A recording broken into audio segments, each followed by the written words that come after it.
Hi, Dr. Hollis. Oh, we met in Brazil, didn't we? Many times, 2 times in the USA and once in Brazil. And I recall. Nice to see you. Thank you for joining us. Thank you so much for sharing your luminosity and wisdom once more with us. My question is, how could we relate or make connections between the reactive patterns to overwhelmment and abandonment that you talked about it yesterday, and the usual patterns of behaviors adopted to get rid of complexes such as replication, compensation, and trying to fix them through distraction or getting busy?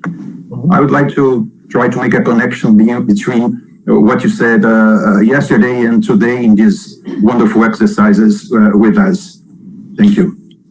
Certainly. Well, as I said, there's a thread running through all of these. All 3 of these presentations are inherent fear and intimidation, our skepticism and our lethargy colludes with not doing this work, first of all. Secondly, the adaptations that we were required to make to survive and fit in and get our needs met as best we can are often conditioned by the time and place and circumstances of their origin, which bind us to that past as those systems of protection, and they are protective, keep pulling us out of this moment and my adult possibilities and put me back in that position.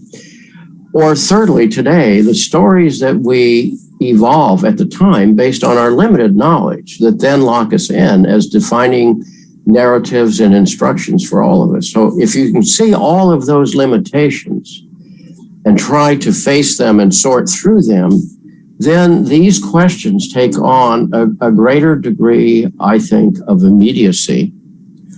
And one sees, oh, in my present life, this is where I'm stuck. Or I hadn't thought about how in some way I'm still running from that family. Or I picked up those influences in ways I didn't understand at the time, and they're playing out in my life.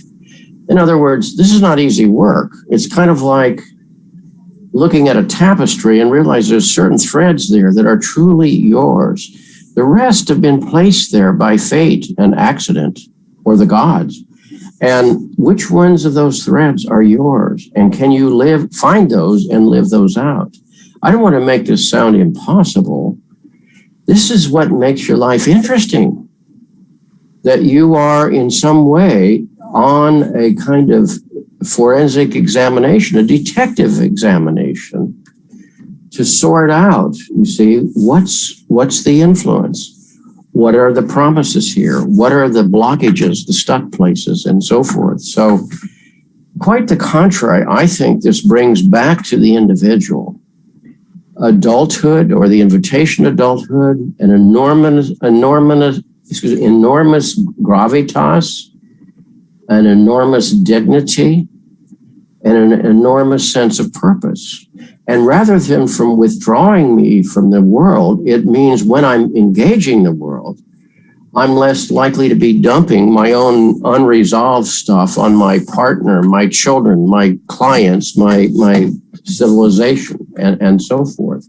So as Jung pointed out so eloquently, the work you do for yourself is also helping your time and place. So, I mean, I think this is a life's work once you know it. And it's not navel gazing. It's about being accountable and being as conscious and courageous as we possibly can.